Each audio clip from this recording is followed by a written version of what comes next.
Isaías capítulo 42. Isaías capítulo 42, versículo 1.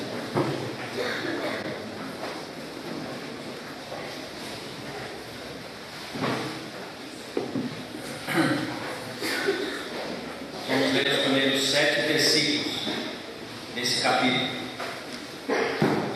Isaías 42, versículo 1. Eis aqui o meu servo, a quem sustento, o meu eleito, em quem se compraz a minha alma. Pus o meu espírito sobre ele trará justiça aos gentios. Não clamará, não se exaltará, nem fará ouvir a sua voz na praça. A cana trilhada não quebrará, nem apagará o pavio que fumega. Com verdade trará justiça. Não faltará, nem será quebrantado, até que ponha na terra a justiça, e as ilhas aguardarão a sua lei. Assim diz Deus, o Senhor, que criou os céus e os estendeu, e espraiou a terra e a tudo quanto produz, que dá respiração ao povo que nela está, e o Espírito aos que andam nela. Eu, o Senhor, te chamei de justiça, e te tomarei pela mão, e te guardarei, e te darei por aliança do povo e luz dos gentios, para abrir os olhos dos cegos, para tirar da prisão os presos, e do cárcere os que jazem em trevas. Somente isso nós vamos ler. Deus possa abençoar essa leitura da sua palavra e aplicá-la aos nossos corações. Ontem à noite eu sugeri que nós íamos tentar, durante esses dias, pensar em 4 trechos, 4 poemas no livro do profeta Isaías, que desde o século XIX são chamados de os Cânticos do Servo. Cânticos porque são poemas do servo, porque apresentam o Senhor Jesus como servo. O nosso irmão Alexandre falou no estudo hoje de manhã, isso não é só um título dele, não é só um entre muitos títulos que ele tem, mas é uma das formas que Deus escolheu para apresentar a pessoa do Senhor Jesus Cristo. E nós vemos hoje o primeiro desses 4 cânticos. Certamente não vai dar tempo de pensar nos detalhes de tudo que há nesse cântico, mas vamos ver até onde é possível ir, no tempo que temos, com a intenção de tentar, como o irmão orou, fazer com que os nossos corações possam ser aquecidos e possamos realmente ser levados a mexer nas brasas e realmente manifestar mais amor pelo nosso Senhor. Antes de começar a pensar nesse cântico, eu só queria pensar em 3 detalhezinhos que não deu tempo de falar ontem. Várias coisas ficaram para trás, mas 3 delas eu queria mencionar, pelo menos de passagem agora, no começo dessa reunião. A primeira delas é o fato da quantidade de vezes que o Senhor Jesus é chamado de servo em Isaías. É um pequeno detalhe só, mas para quem quer estudar esse assunto, todo pequeno detalhe é importante.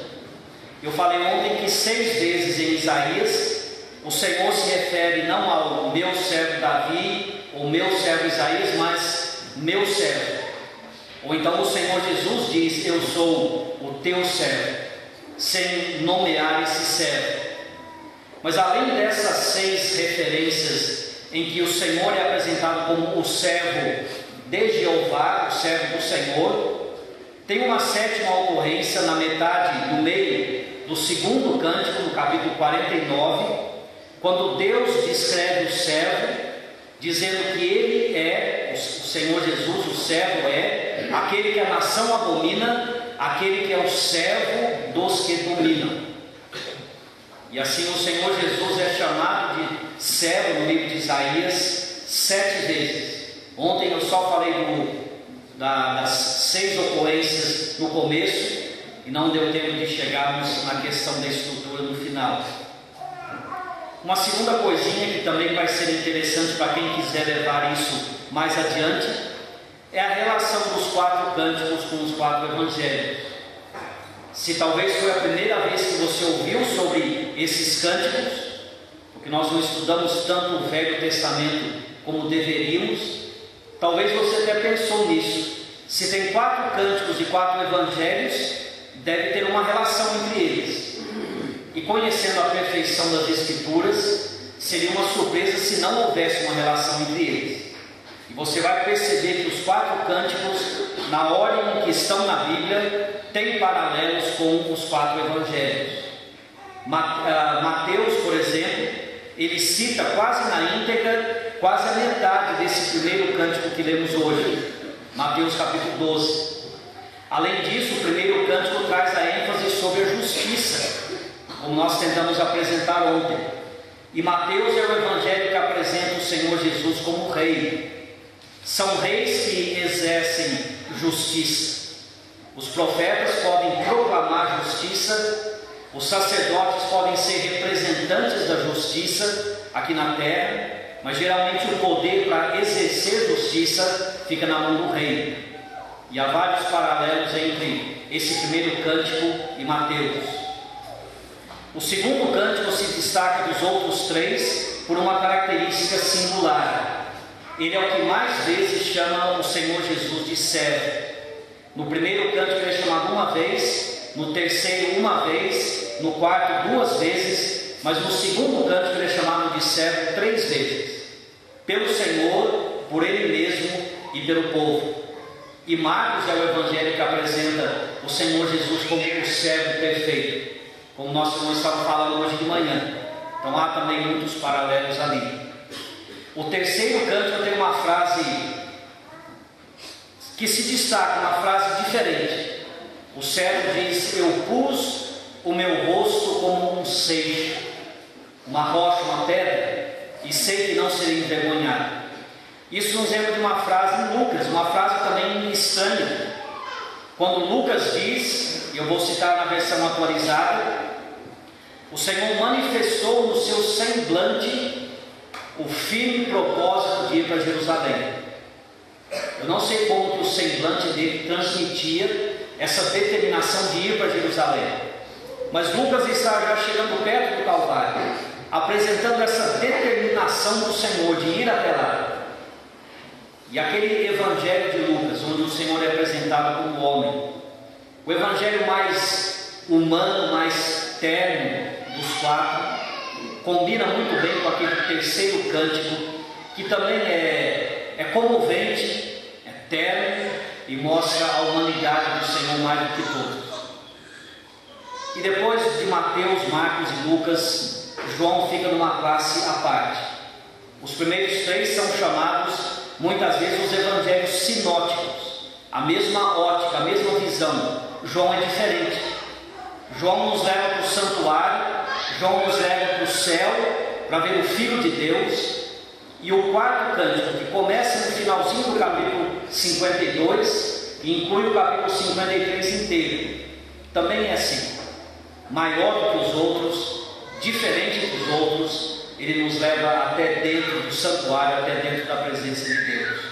Então há muitos paralelos entre os 4 evangelhos e os 4 cânticos. Isso me leva à terceira coisa que eu queria trazer de ontem à noite para cá, que deveria ter sido dita ontem à noite. Por que se preocupar com essa coisa de paralelos e poemas? Que diferença faz se esses últimos 27 capítulos foram escritos na forma de poesia ou na forma de prosa, uma forma comum? Que importância tem isso? Alguém pode dizer: o que importa na Bíblia é o ensino.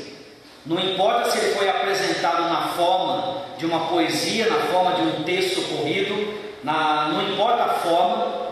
O que importa é o que está escrito, o ensino.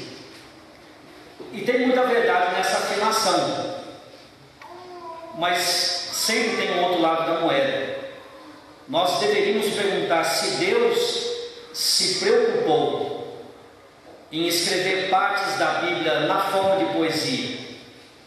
Se Deus se preocupou em colocar paralelos e ligações entre uma parte da palavra dele e outra, nós não podemos simplesmente desprezar isso.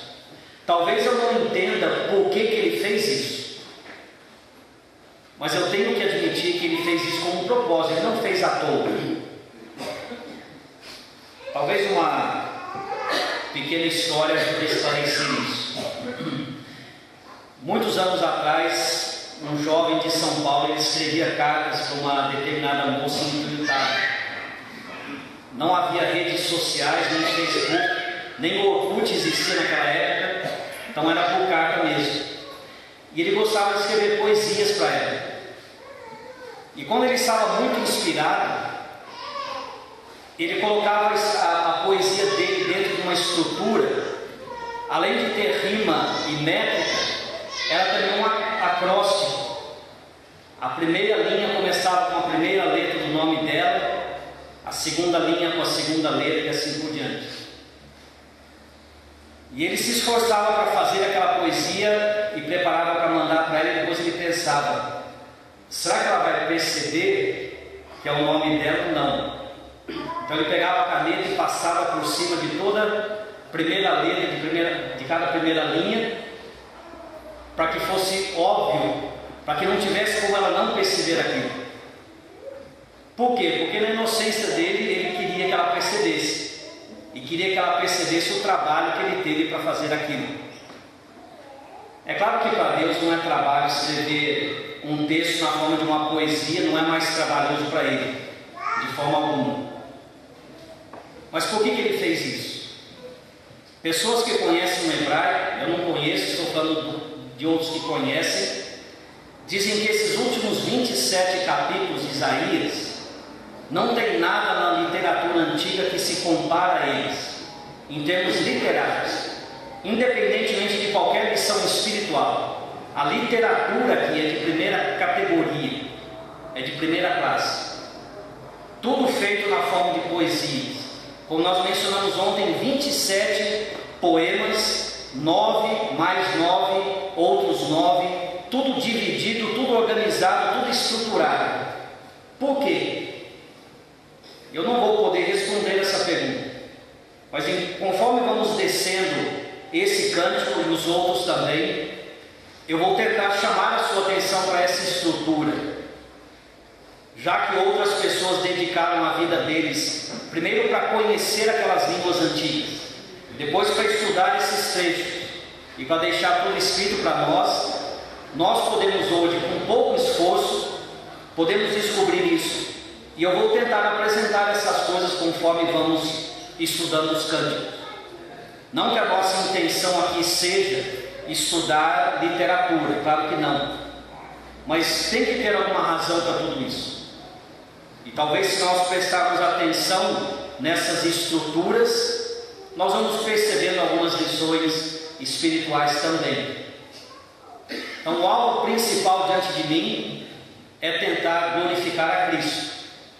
Mas eu não vou fugir dessa questão mais técnica também. Quem pegou um desses esboços que está aqui na mesa, tem alguns ainda, tem isso tudo um pouquinho mais detalhado. Eu não vou fugir dessas coisas, não porque acho que são o detalhe mais importante, mas porque não posso desprezar isso. E Deus quis fazer isso, então certamente deve ter alguma razão para isso. Então, sem mais demoras, esse primeiro cântico ocupa 7 versículos aqui em Isaías, mas dá para você dividi-lo. Na primeira leitura você já percebe duas partes bem distintas. Nos primeiros 4 versículos, Deus está falando acerca do servo dele. Depois, nos versículos 5, 6 e 7, Deus fala diretamente com o servo.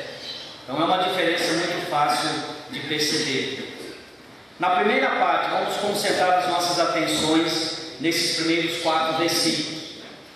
Você talvez reparou na leitura, e eu tentei destacar ontem, a repetição tripla, 3 vezes é repetida a expressão, a palavra justiça.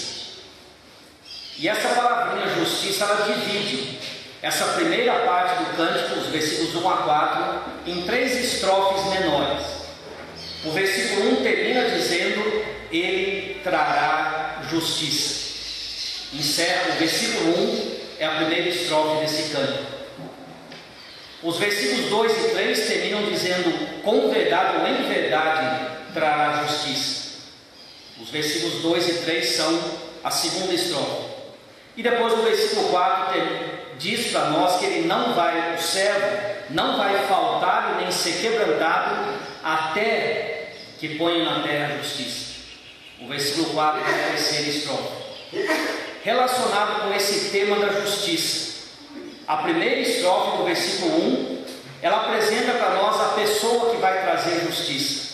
É o servo, é o eleito, é o ungido, é o amado e assim por diante. A segunda estrofe, versículos 2 e 3, mostram o procedimento dele, como que ele vai trazer justiça. Ele não vai gritar, não vai clamar, não vai quebrar a cana esmagada, não vai apagar o pavio que fumega. Em verdade ele vai trazer justiça. A terceira estrofe dessa primeira parte, versículo 4, mostra a persistência dele. Até quando ele vai insistir? Até que ele ponha na terra a justiça. É isso que Deus planejou para ele, e ele vai até o fim, e não vai falhar de forma alguma. Temos Deus no versículo 1, apresentando, proclamando a pessoa do seu servo. Versículos 2 e 3, Deus dizendo como é que o servo vai servir ao Senhor. E no versículo 4, até onde vai a insistência, a força, a perseverança desse servo. É um exemplo para nós, conforme nós tentamos servir a Deus. Vamos concentrar então no primeiro versículo, a primeira estrofe desse cântico. Deus apresenta o servo. E ele começa com uma palavrinha que Isaías usa muito: eis. É como se ele dissesse: olha, presta atenção. Se você prestar atenção no final do capítulo 41, você vai ver que Deus acabou de dizer que, olhando para as nações em redor, nos últimos 2 versículos do capítulo 41, procurando alguma pessoa para ser um conselheiro, um ajudador dele, Deus diz: não tem ninguém. O último versículo diz: eis que todos são vaidade. E de repente Deus diz: eis o meu servo. Se você ignorar a quebra do capítulo, a sequência é: Deus diz: eu procurei um conselheiro, eu procurei alguém para estar comigo. Eis que todos são vaidade. Eis aqui o meu servo. Eis aqui alguém em quem eu posso confiar. Eis aqui alguém que pode me servir fielmente, alguém que pode estar do meu lado. E como eu mencionei ontem, quase dá para nós ouvirmos o orgulho de Deus, dizendo para todos: olha, para o que você está fazendo agora e preste atenção nessa pessoa, olhe para ele, vale a pena você contemplar. Ele é o meu servo, diz o Senhor. E o Senhor apresenta-nos 6 versos desse versículo. Eu estou usando a palavra verso no sentido de uma linha de um poema, conforme está detalhado nesse esboço. Nesse primeiro versículo, Deus apresenta 6 versos, e eles vão em pares. Nos primeiros 2 versos, Deus diz: eis aqui o meu servo, a quem eu sustento. Um servo sustentado pelo Senhor. Depois Deus diz: o meu eleito, em quem se compraz a minha alma, falando da satisfação que ele trazia ao Senhor. E o Senhor termina essa primeira estrofe dizendo: eu pus o meu espírito sobre ele trará justiça aos gentios. Então, primeiro temos um servo sustentado por Deus. Em segundo lugar, um eleito que satisfaz a Deus. Em terceiro lugar, um ungido, o Espírito está sobre ele, um ungido que serve a Deus. Um servo sustentado, é assim que o poema começa. Eis aqui o meu servo, a quem eu sustento. Para a mente humana, essa ideia, a própria palavra servo já indica uma relação de superioridade e inferioridade. Essa ideia de sustentar parece que confirma isso. Você sustenta alguém que é mais fraco do que você. Você sustenta alguém que precisa de apoio.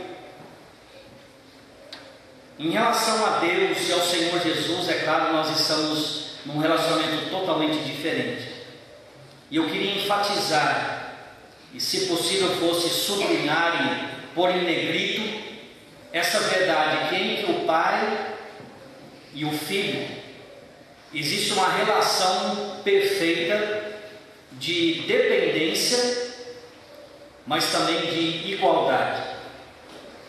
É difícil para a nossa mente humana conciliar essas duas coisas, mas a Bíblia não deixa dúvidas quanto a elas. Se você quiser olhar para João capítulo 5, o Senhor Jesus apresenta ali no primeiro discurso público dele, registrado por João, o Senhor apresenta claramente a sua divindade e a sua dependência do Pai. O discurso é longo, mas o discurso é dividido em duas partes. Não é um discurso como eu estou fazendo agora. Eu tenho há meses estudado isso para tentar apresentar alguma coisa coerente. Um discurso de um político é escrito antes para depois ser apresentado. João 5 não é isso. É o que é chamado de discurso extempore, um discurso feito de improviso. Numa conversa com as pessoas, um assunto é levantado e o Senhor responde. Mas apesar de ser dessa forma, Ele não responde sem ordem, sem nexo. E do versículo 19 até o versículo 30 do capítulo 5, o Senhor apresenta primeiro a questão da sua divindade. A partir do versículo 31, Ele apresenta as testemunhas dessa divindade.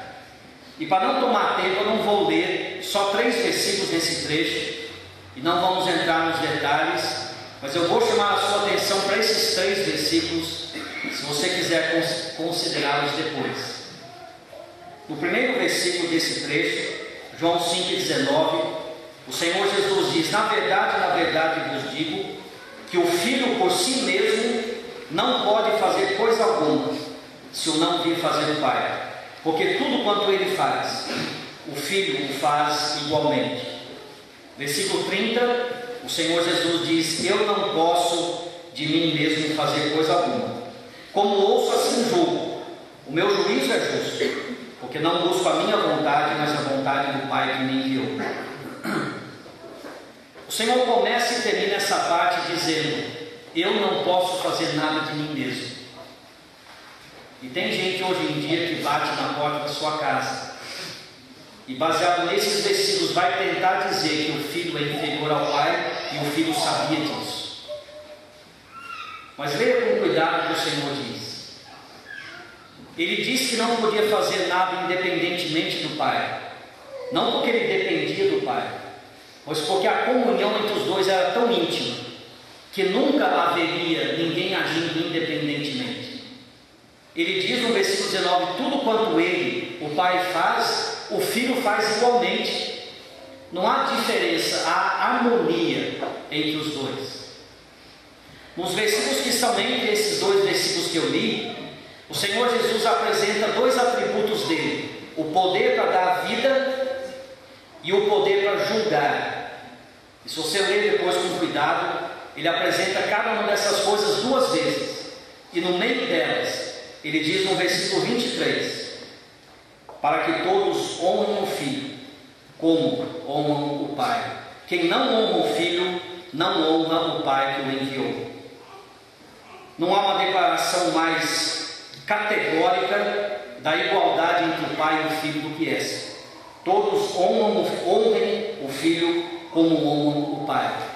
E lá em João capítulo 5, o Senhor apresenta ao mesmo tempo a sua dependência absoluta do Pai e a sua igualdade absoluta com o Pai. E aquele versículo bem no centro do trecho é aquilo que esclarece tudo. O desejo de Deus é que todos honrem o Filho da mesma forma que honram o Pai. Dependência, apesar de serem iguais. O Filho é o servo que o Senhor sustenta.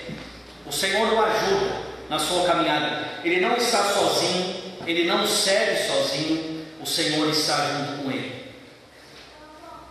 Quando nós pensamos nesse exemplo do Senhor Jesus, olhando para a vida dele, nós vamos ver muitas confirmações disso. Ele acordando cedo de manhã para buscar a presença de Deus em oração, ele passando a noite inteira em oração antes de escolher os discípulos, vez após vez dizendo que ele dependia do seu Pai. Esse é o exemplo para nós. E diante desse exemplo, realmente, me perdoem se a palavra for muito forte, mas realmente dá nojo. Vemos pessoas dizendo-se servos de Deus e deixando bem claro que para eles, na opinião deles, tudo depende só deles. É a inteligência deles, é o esforço deles, é a capacidade deles.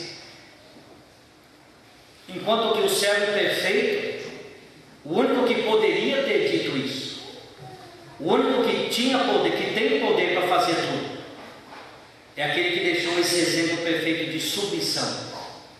Aquele que disse em relação ao Pai: eu não posso fazer nada por mim mesmo. Não que eu não tenha capacidade, mas eu não faço nada sozinho. Eu faço tudo em comunhão com o meu Pai. O servo é sustentado pelo Senhor. Eis aqui o meu servo, a quem sustenho. Que nós possamos servir a Deus também dessa forma. O Senhor diz depois: o meu eleito, em quem se compraz a minha alma. O meu eleito, em quem eu tenho prazer, satisfação. Eu mencionei que esses versículos são citados por Mateus, em Mateus capítulo 12. É um bom exercício, quem tiver tempo depois, de comparar a maneira como Mateus cita esses versículos com aquilo que está registrado aqui. Ele faz uma ou outra pequena mudança. É um direito que o Espírito Santo tem, quando ele vai inspirar alguém a citar o Velho Testamento. O Espírito Santo que escreveu o Velho Testamento tem todo o direito de mudar uma ou outra palavra por causa do contexto. E lá em Mateus, a primeira mudança interessante é que, em vez de escrever o meu eleito, em quem se compraz a minha alma, ele diz o meu amado, em quem se compraz a minha alma, enfatizando essa ideia da satisfação que o filho, que o servo traz ao Senhor, a alegria que o Senhor tem no servo. Outra coisa interessante é que quando Mateus foi traduzir do hebraico para o grego, porque Isaías escreveu em hebraico, Mateus, quando citou isso, escreveu em grego. Então a palavra que o Espírito Santo levou Mateus a usar para traduzir essa palavra hebraica, em quem a minha alma se compraz, é uma palavra que Mateus usa só 3 vezes, e ele só usa ela do Pai em relação ao Filho. A primeira vez é em Mateus capítulo 3, do batismo do Senhor Jesus. Diz a Bíblia que os céus se abriram e foi ouvida a voz de Deus dizendo: esse é o meu filho amado, em quem eu tenho prazer, em quem eu me comprazo. Lembre da importância daquele momento. Foi a primeira vez que o Senhor se manifestava publicamente. Ele passou 30 anos em Nazaré. E o que ele fez naqueles 30 anos? Nenhum de nós sabe. Nada foi registrado sobre aquilo. Lemos de uma viagem para Jerusalém quando ele tinha 12 anos e só isso. Como será que foi o comportamento dele como criança, como adolescente, como jovem? Nós temos que ter cuidado para não deixar a imaginação correr demais. Mas quando terminam aqueles 30 anos, 30 anos é muito tempo para o Filho de Deus. Ele estava preparado muito tempo antes disso para pregar, mas ele esperou 30 anos, e quando terminaram aqueles 30 anos, e ele vai começar o ministério público, Deus resume aqueles 30 anos com essa expressão: olha, vocês não conhecem ele. João Batista, que o batizou, disse: eu não o conheci, mas Deus diz lá do céu: eu conheço. E a única coisa que vocês precisam saber sobre esse homem é isso: eu tenho prazer nele. Eu tenho continuamente. Até hoje ele nunca me desapontou. E ele não vai me desapontar. Ele é o meu filho amado, em quem eu tenho todo o meu prazer, em quem eu me comprazo. A segunda vez que Mateus usa a palavra é no capítulo 12. O texto que eu já mencionei, onde ele cita quase todo a primeira parte desse cântico. Mateus capítulo 12 é o divisor de águas no relato de Mateus. Até aquele capítulo, Mateus está apresentando o rei dos judeus. Mas no capítulo 12, o povo publicamente e oficialmente toma sua posição e diz: esse homem, ele faz milagres pelo poder de Beelzebul. E a partir de Mateus capítulo 12, a narrativa de Mateus muda e o Senhor começa a caminhar para o Calvário.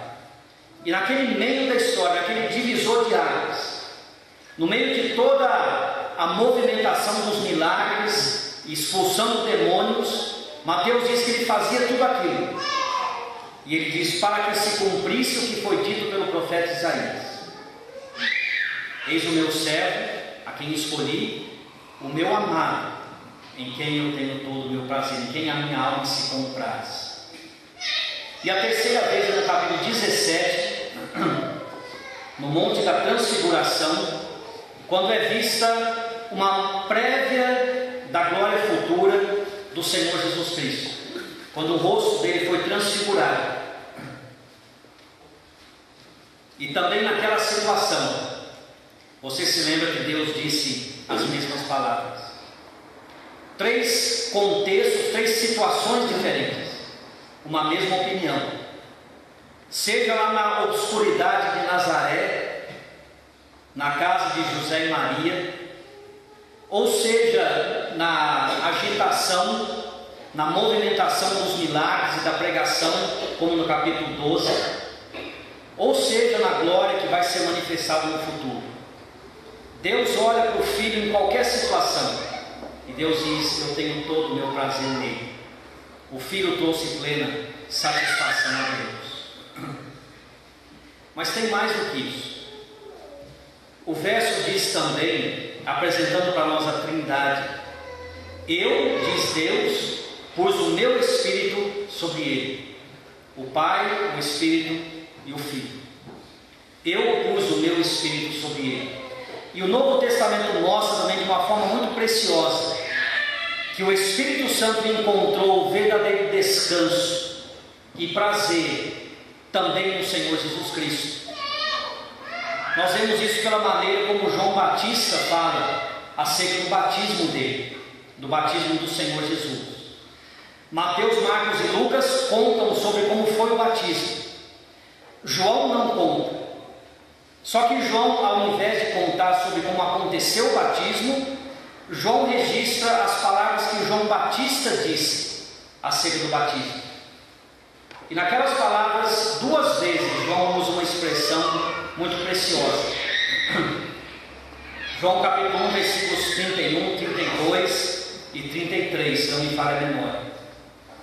João Batista disse: eu vi o Espírito Santo descer sobre ele como pomba e repousar sobre ele. E logo em seguida ele diz: eu não o conhecia, mas aquele que me enviou a batizar com água disse: aquele sobre quem vires descer o Espírito Santo e sobre ele repousar, esse é o que batiza com o Espírito Santo e com fogo. Eu não sei se todos aqui sabem, talvez algum cristão salvo mais novo entre nós. Na época do Velho Testamento, o Espírito Santo não habitava em ninguém. Ele vinha e voltava para a presença de Deus. Leia Ezequiel capítulos 1, 2 e 3. Você vai ver que no prazo de uma semana, o Espírito Santo desceu duas vezes sobre Ezequiel. Vinha e se retirava de novo.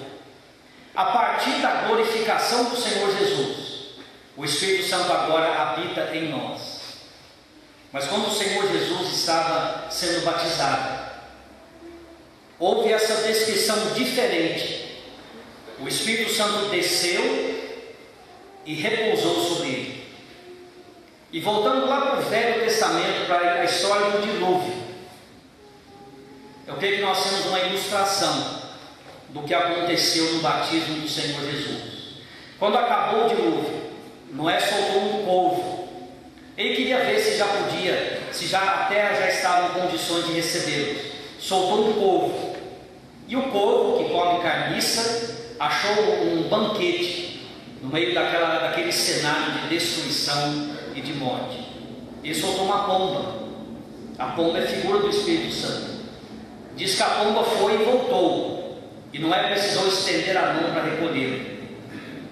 A pomba, precisando de um lugar seco, puro, a pomba não achou descanso para os seus pés. 7 dias depois, ele soltou a pomba de novo. Ela demorou mais dessa vez, ela voltou só de tarde. Ela voltou com um ramo de oliveira no seu bico. As coisas estavam melhorando, só que ela ainda voltou. Ainda não achou um lugar para repousar.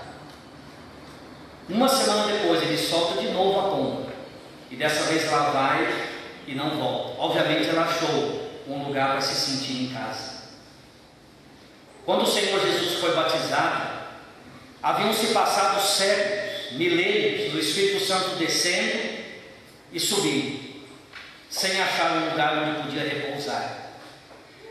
Depois veio João Batista e as coisas melhoraram um pouco, porque de João diz a Bíblia, o anjo disse para Maria: ele será cheio do Espírito Santo desde o ventre da sua mãe.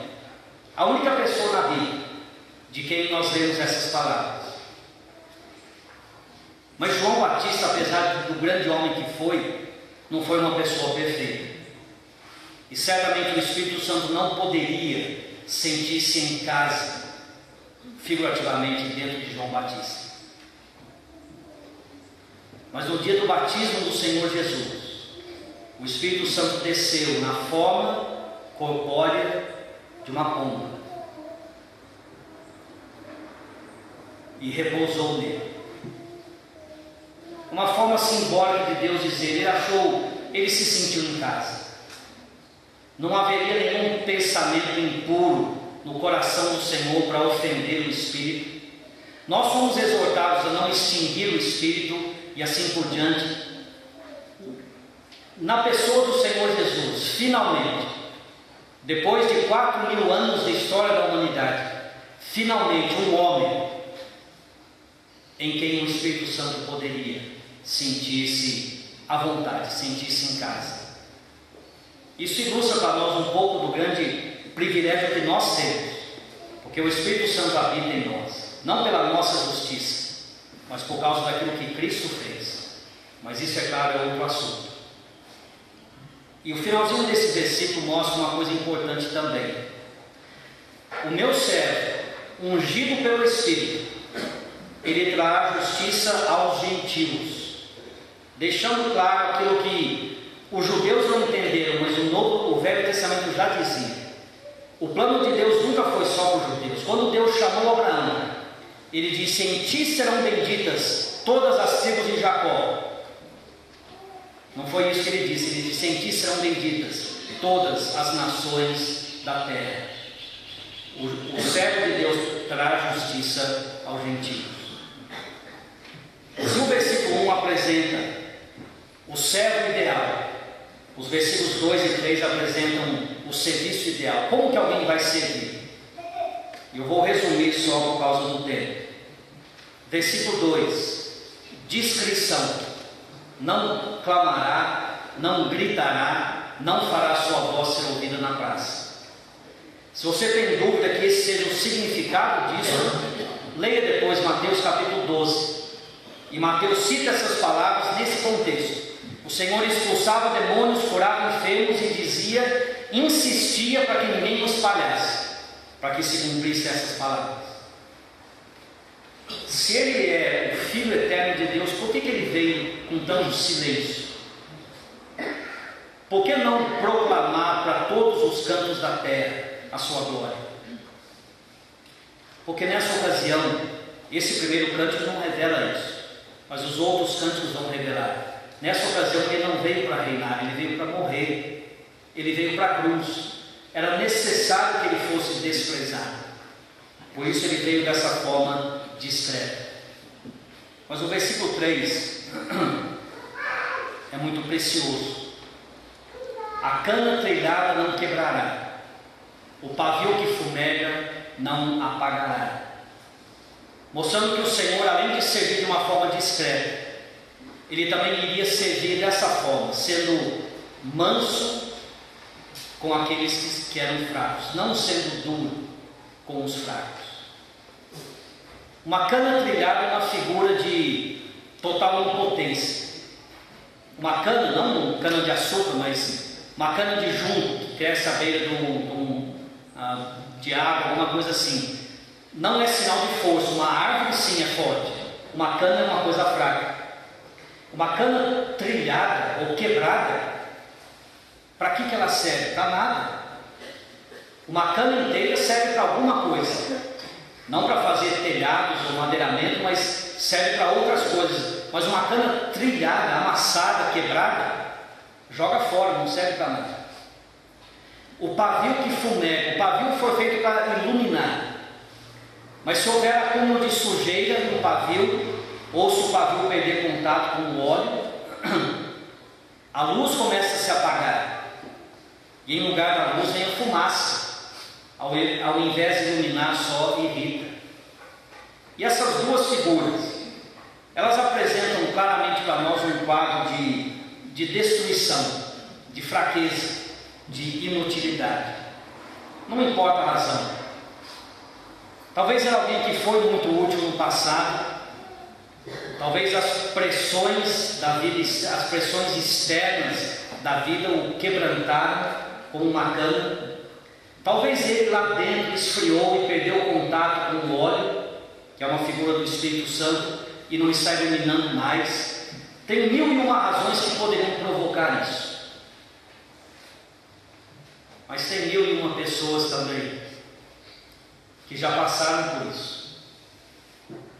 Talvez até lembrando de muitas coisas que fizeram no passado e lamentando o fato de que hoje são apenas uma cana quebrada, apenas um pavio que fumega.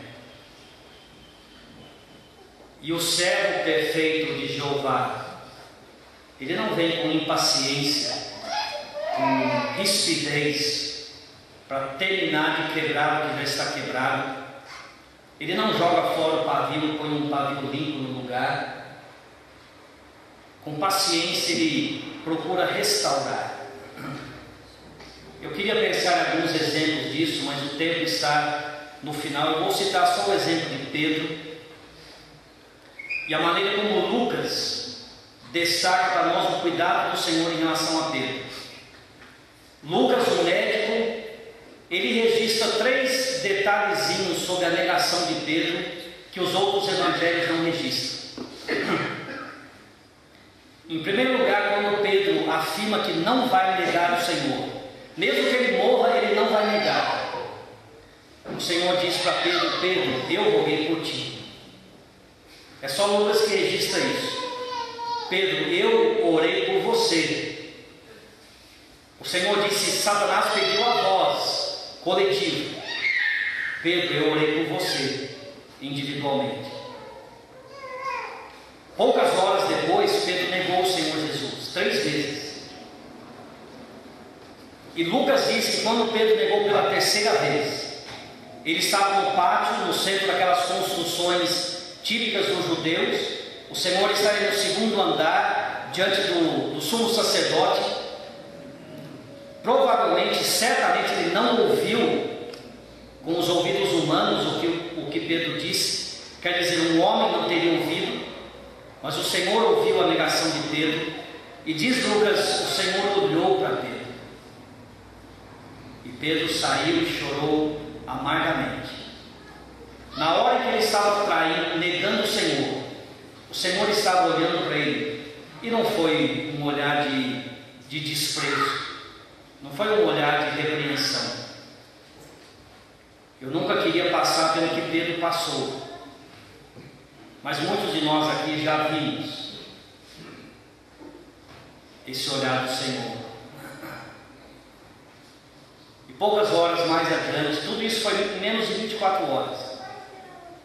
Poucas horas depois, 2 discípulos chegaram de Emaús com a notícia que o Senhor ressuscitou. E os outros discípulos disseram para eles: o Senhor já apareceu para Simão. É só isso que Lucas fala. O Senhor apareceu em particular para Simão Pedro, no dia que ele ressuscitou.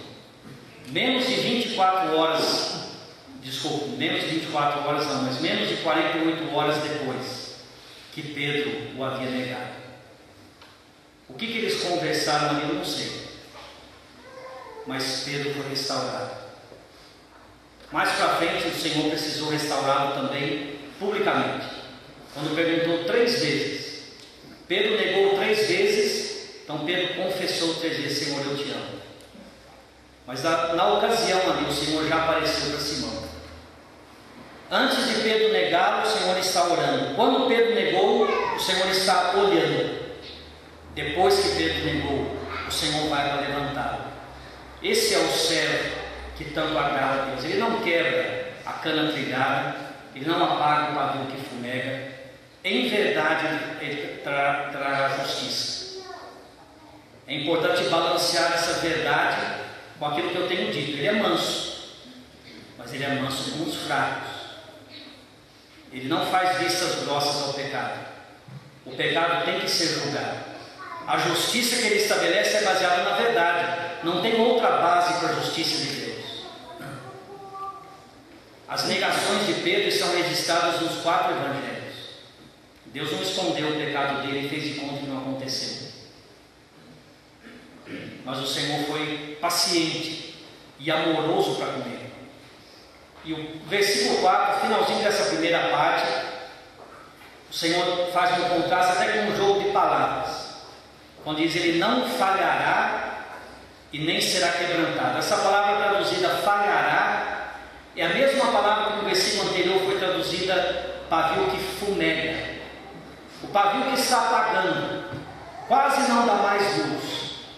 O versículo 4 diz: o Senhor não apagará, a luz dele não apagará, nem será quebrantado. A mesma palavra traduzida cana trilhada. O contraste entre esses versículos é precioso. O Senhor que não é duro com os fracos, ele não é fraco com os duros. Ele foi perseguido impiedosamente. Nosso irmão Alexandre falou um pouco sobre isso hoje.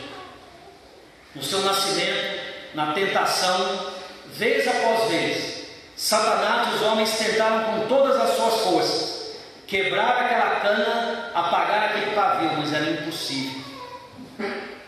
Era impossível. Deus já havia dito: o meu servo não faltará, a luz dele não vai apagar, ele não será quebrantado, até que ele ponha na terra a justiça. Ou na versão atualizada citada por Mateus, até que ele faça triunfar o juízo. Até que a justiça seja entronizada, o Senhor vai cumprir plenamente aquilo que Deus colocou nas mãos dele. Um homem que traz justiça. Como que ele faz isso? Com mansidão, com paciência, mas andando de mãos dadas com a verdade. Até onde vai a persistência dele, o fôlego dele? Até onde ele aguenta ir? Até o fim. Até que a justiça esteja entronizada. Por isso Deus diz com tanto prazer: eis o meu servo, olha para ele. Esse sim é digno da sua adoração. Esse é digno do seu serviço. O Senhor vai falar depois de como ele o chamou e o guardará e assim por diante. Mas que nós possamos ser levados a contemplar mais e mais esse grande servo. Amém.